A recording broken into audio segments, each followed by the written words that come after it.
একবার রাতের নামাজ, সম্ভবত এশার নামাজ খুব ছোট্ট করে শেষ করে দিলেন। তো সাহাবারা জিজ্ঞেস করলেন, ইয়া রাসূলুল্লাহ, নামাজ তো এত তাড়াহুড়ো করতে আপনাকে কখনো দেখিনি। তিনি বললেন, আমি নামাজের মাঝখানে এক ছোট্ট বাচ্চার কান্না শুনেছি।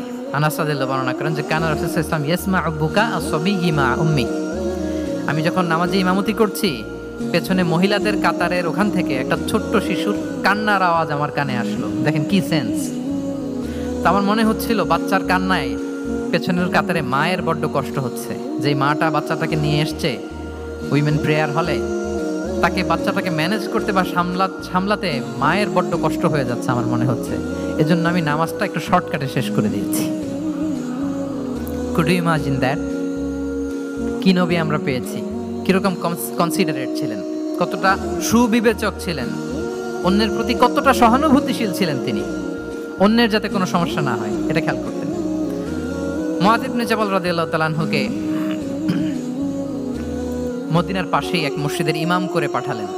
উনি ইমামতের দায়িত্ব পেয়ে একবার মাগরিবের নামাজে সূরা বাকারা তেলাওয়াত শুরু করলেন। কোরআনের সবচাইতে ছোট সূরা, তাই না? সূরাতুল বাকারা, হ্যাঁ, সবচেয়ে ছোট সূরা। তো ওনার হয়তো তেলাওয়াত করতে করতে একটা ইমোশন চলে আসছে, উনি তো সুরের ঝংকার দিয়ে তেলাওয়াত করতেছেন। এখন পিছনে যারা মুসল্লি ছিল এরা ছিল সব কৃষিজীবী সাহাবী। এরা কি ছিল? সারাদিন ওট দিয়ে, খেজুর গাছে পানি দিয়ে যান যায় যায় কোনো রকম ফরজ পেরে যায় ঘুমাইতে হবে। এই সাহাবীরা যখন পিছনে দাঁড়াইছে আর উনি ধরছে কোন সূরা, আওয়াজ করে বলুন না একটু, সূরাতুল বাকারা। এখন ওনারা তো আর থাকতে পারে না, ওনার সাথে থাকতে না পারে এক সাহাবী নামাজ রেখে দিয়ে ডাইরেক্ট রাসূল সাল্লাল্লাহু আলাইহি ওয়াসাল্লামের কাছে, কারণ বড় হুজুর তো আছে মদিনায়। যে বিচার দিছে ইয়া রাসূলুল্লাহ, দেখেন এমন একজনকে ইমাম করে অ্যাসাইন করেছেন, উনি মাগরিবের সালাতে সূরা বাকারা পড়ে, আর আমরা হচ্ছি কৃষিজীবী শ্রমজীবী সাহাবী, আমাদের তো এত বড় কেরাতের সাথে জয়েন করা সম্ভব না। রাসূল সাল্লাল্লাহু আলাইহি ওয়াসাল্লাম রেগে গেলেন, চেহারাটা আগুনের গোলার মতো লাল হয়ে গেল। মুআয ইবনে জাবাল রাদিয়াল্লাহু তাআলা আনহুকে ডেকে পাঠালেন, ডেকে বললেন, আফাত্তানুন আনতা ইয়া মুআয, আফাত্তান, তুমি কি ফিতনা সৃষ্টি করতেছো? ওখানে পাঠাইছি কমিউনিটির ইউনিটি ধরে রাখার জন্য, তুমি ওখানে যে ফিতনা সৃষ্টি করতেছো। তুমি কি সাব্বিহ ইসমা রাব্বিকাল আ'লা এই সূরা তোমার মুখস্থ নাই? ওয়াদ-দুহা ওয়াল-লাইলি ইযা সাজা এটা পারো না? ওয়াশ-শামসি ওয়া দুহাহা এটা মুখস্থ নাই? তো তুমি কেন এই সূরাগুলো দিয়ে নামাজ পড়াও না? কেন পড়াও না? এরপর তিনি বললেন, যখন ইমামতির সুযোগ পাবে, সুযোগ পেয়ে লম্বা কেরাত ধরো না, ছোট্ট কেরাত দিয়ে নামাজ শেষ করো। কেননা তোমার পেছনে বয়স্করা আছে, মুরব্বীরা আছে, অসুস্থরা আছে। জাল হাজা, তার একটা জরুরি কাজ পড়ছিল, যাচ্ছিল, হঠাৎ মাগরিবের আজান, ভাবলো রাস্তার পাশে যেহেতু আজান দিছে নামাজটা পড়ে নিয়ে, নামাজে ঢুকে দেখছে আপনি সূরা বাকারা ধরছেন। তো বেচারা কি কাজ করবে না কি করবে? আর তার তো নিয়ত ছিল ফরজ নামাজটা পড়ি যে বাস ধরবো, এখন আপনি ধরছেন কোন সূরা? বাকারা। দেখেন রাসূল সাল্লাল্লাহু আলাইহি ওয়াসাল্লাম বললেন, যখন ইমামতির চান্স পাবে ছোট সূরা পড়বে, আর যখন তুমি একা পড়বে ফালিউতাউবিল মাশা, যত লম্বা করতে মনে চায় করো, রুকু করো লম্বা, সিজদা করো লম্বা, কেরাত করো লম্বা। রাসূল সাল্লাল্লাহু আলাইহি ওয়াসাল্লাম তো রাতে আধা ঘন্টা 40 মিনিট প্রথম রাকাতে কেরাত পড়তেন, এরপরে আবার 40 মিনিট রুকুতে থাকতেন, রুকু থেকে দাঁড়ায় আবার 40 মিনিট, আবার সিজদায় যেয়ে 40 মিনিট, এরপরে সিজদা থেকে 2 সিজদার মাঝখানে আবার 40 মিনিট, 2 রাকাত দিয়ে এরকম রাত তো শেষ করে দিয়েছে। তো আপনার লম্বা যদি পড়তে মনে চায়, আপনি তো আপনার ব্যক্তিগত নফল সালাতে এভাবে লম্বা করবেন। কিন্তু আমাদের হয়ে গেছে উল্টা, একাকী নামাজ কোন রকম রুকু সিজদা এরকম হয়ে গেছে না অনেকটা।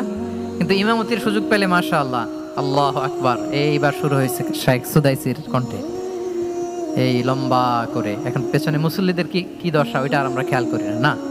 আমাদেরকে অন্যের প্রতি সহানুভূতিশীল হতে শিখিয়েছে ইসলাম, কনসিডারেট হতে শিখিয়েছে, সুবিবেচক হতে শিখিয়েছে, যেটা রাসূল সাল্লাল্লাহু আলাইহি ওয়াসাল্লাম করেছেন। এবং রাসূল সাল্লাল্লাহু আলাইহি ওয়াসাল্লাম কোনো কাজে কাউকে পাঠালে ওনার বিখ্যাত সে বাণীটা বলে দিতেন যে ইয়াসসিরু ওয়ালা তুআসসিরু বাশশিরু ওয়ালা তুনাফিরু, সহজ করে উপস্থাপন করো, কঠিন করো না। সুসংবাদ দিও, মানুষকে দিন থেকে ভাগিও না। আমরা মানুষকে ভয় দেখাই, আমরা এত কঠিন করে ইসলামকে উপস্থাপন করি, মানুষ বলে আগে যেটা করতাম ওইটাই ভালো। তো আমরা যেন দিনকে কঠিন না করি, আমাদের কোনো অ্যাটিটিউডের কারণে যেন মানুষ ইসলাম থেকে ভেগে না যায়। আরেকটা উদাহরণ দেখুন, একবার মাগরিবের কিংবা এশার নামাজে রাসূল সাল্লাল্লাহু আলাইহি ওয়াসাল্লাম লম্বা সেজদা দিলেন। এত লম্বা সেজদা তিনি কখনো দেন না। নামাজ শেষে সাহাবারা জিজ্ঞেস করলেন, ইয়া রাসূলুল্লাহ, আপনি কি নামাজের মাঝখানে অসুস্থ হয়ে গেলেন নাকি? অথবা কোরআনের আয়াত নাজিল হলো নাকি, ওহী নাজিল হলো নাকি? রাসূল সাল্লাল্লাহু আলাইহি ওয়াসাল্লাম বললেন কুল্লু যালিকা লাম ইয়াকুন ওয়ালাকিন নাবনি ইরতাহালানি ওয়া কারিহতু আন উআজ্জিলাহু হাত্তা ইয়াকদিয়া হাজাতাহ। বললেন না, অসুস্থ হই নাই, ওহীও নাজিল হয় নাই। আমি যখন সেজদায় গিয়েছি আমার দুই ছোট নাতি হাসান হোসেন আমার কাঁধের উপরে চেপে বসেছে। যতক্ষণ না ওরা খেলা শেষ না করে নিচে নেমেছে আমি সেজদায় লুটিয়েছিলাম, নেমেছে এরপরে মাথা উঠিয়েছি। আমার মাথা উঠানোর কারণে ওদের খেলার একটু ডিস্টার্ব হবে, এজন্য আমি আর সেজদা থেকে মাথা উঠাই নাই। সুবহানাল্লাহ পড়বেন না? দেখেন, নাতির খেলার যেন ডিস্টার্ব না হয়।